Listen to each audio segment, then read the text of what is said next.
He is Rick Neuheisel, the former coach, and he is hosting every round of the draft coverage here in Green Bay.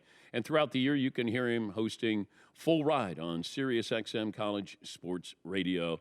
Rick Neuheisel joins us on the program here. What's up, boys?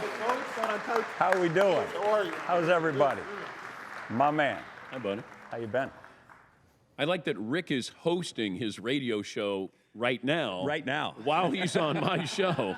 So nothing like being paid for not working. Exactly. Thank you. Thank you for the respect. Great to see you. Let me ask you the question I've been asking everybody else. You're Cleveland. You're on the clock last night. You would have done what?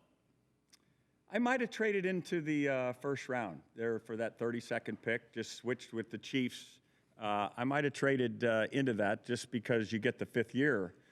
If, in fact, Shadour's the choice. You'd love to have a quarterback for that 5th year, and if he hits like you all hope that he will, then you've got an extra year to negotiate him being the franchise guy going forward. But that was the story of the draft. You know, the wait, whether or not Shadour was going to last, all the stories that were coming about interviews and body language and things of that nature. At the end of the day, they're going to start looking now at the tape again and see that Shadour Sanders is a courageous player in the pocket.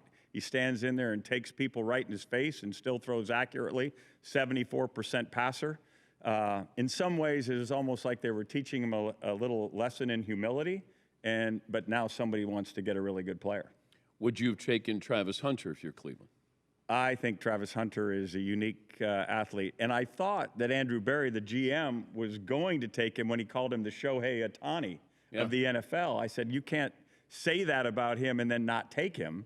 But what he was doing was pitching that to some suitors because now he gets Jacksonville's, I think, first rounder next year, right? Yeah. And they get Mason Graham, who helps make Myles Garrett a better player and more worth the money they just paid Myles Garrett because he's going to attract so much attention inside. So what would you have done? I like what Jacksonville did. I think Liam Cohen is a terrific young coach. The Tampa Bay offense is exhibit A of the evidence of that. I think he's got a star on both sides of the ball. We got a chance to interview Travis after he was selected. What a bright kid, a unbelievably confident young man, and I mean that in a very kind way. But there's no question in my mind that he can play both sides of the ball if his body will hold up. And that will be interesting to see how they use him as the kind of the Swiss Army knife of Jacksonville's franchise.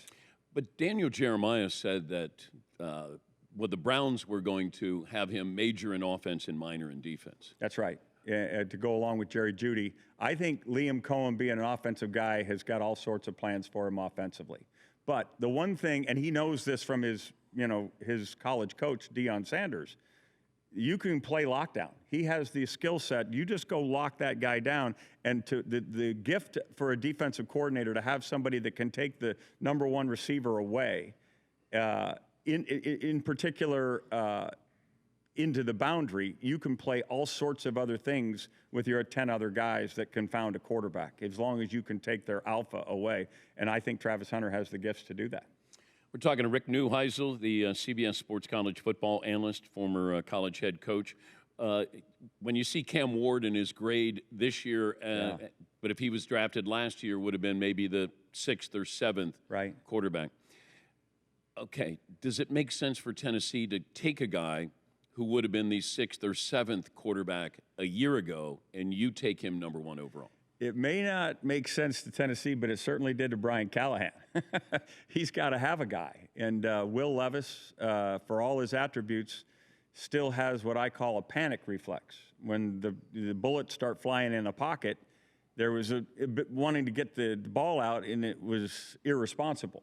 Too many turnovers, whether it was fumbles or interceptions. Cam Ward. Is that fixable? Potentially. See, I think Bo Nix had that. I think Bo Nix had that at Auburn, and I think it's calmed down at Oregon. Still was evident, but we just saw him emerge in the second half of the season last year with getting better and better. So, I think it is fixable. You have to really pound it with attention.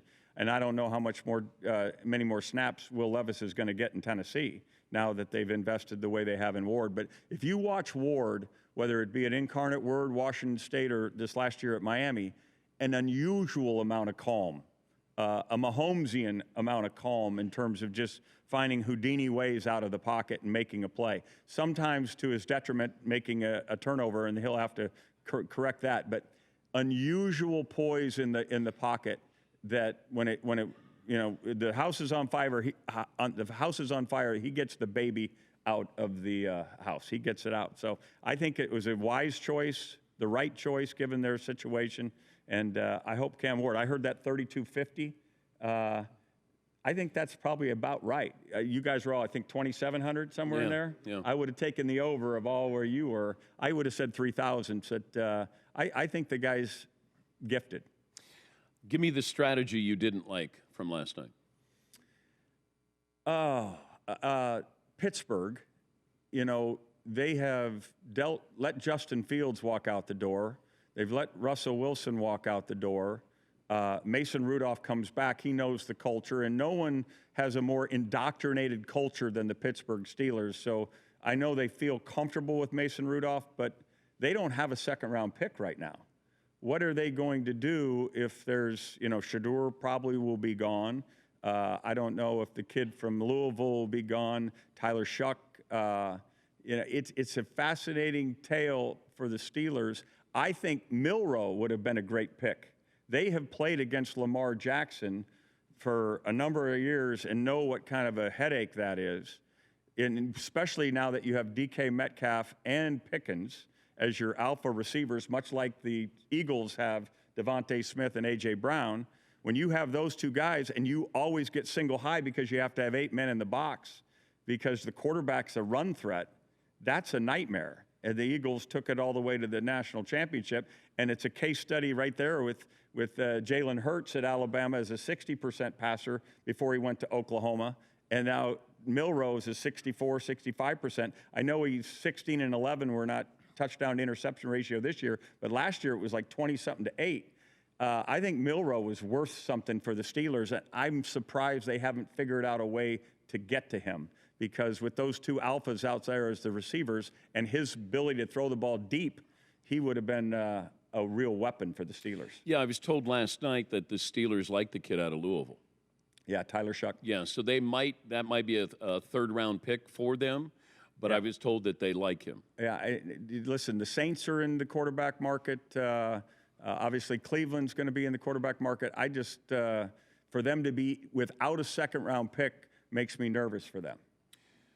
You normally give us a song when you see us in person. So this is how this worked, ladies and gentlemen. I get a call this morning. Hey, do you have your guitar? Like I travel like a bandolier, like with my guitar on my back. Bob Dylan, coming across the country.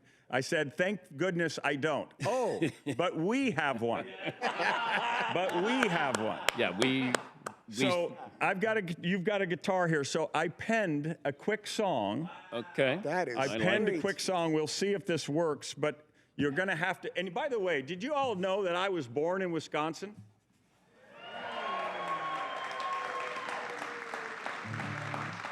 The son of Dick and Jane Neuheisel.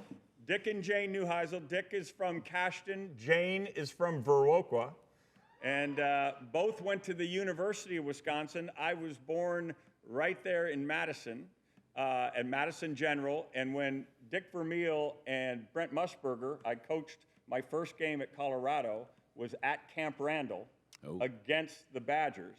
So, those two guys took Dick and Jane in a car for the sightseeing tour around the campus. And he pointed out the hospital and said, and my mom said, that's where Rick was born. And my dad pointed at a Cadillac, and that's where Rick was conceived. Oh, whoa. That didn't go over so well for Jane. Do you want to bring the microphone up there a little bit? Marvin, would you help?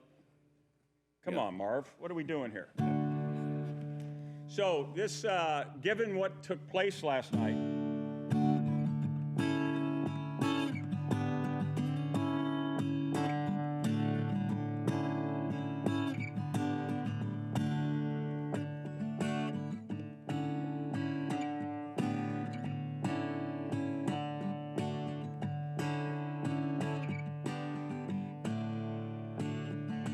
little ditty about Dion and Son.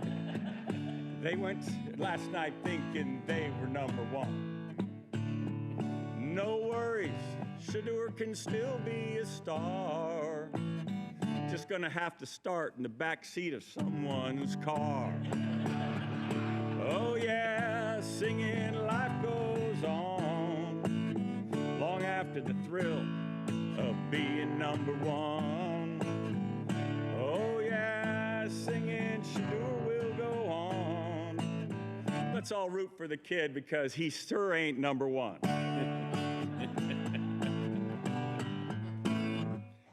Something like that, you know. Yeah, let's go. Very little time, very little time. You're the John Lennon of former college coaches. I mean, just you whip that up outside. We hand you a I'm driving guitar. over here going, I gotta have something. I can't. When you have no talent, there has to be something that draws away from the fact that you have no talent. Well, you did give us "Born in the SEC." Born in the SEC. That was legendary. That was a hit. That was a hit. That was great. Yeah, we had the Johnny Manziel tribute song as well. The Ballad of Johnny. The Ballad of Johnny. Down in the Badlands, they call College Station, lived a young Aggie named Johnny Manziel. Yeah. That's exact. Great to see you. Now you can go back to your show. I'm going to go do my show Yes, now. yes. He is Rick Neuheisel. You're the best. Thank you so Coach. much. Thank you, Coach. I appreciate it.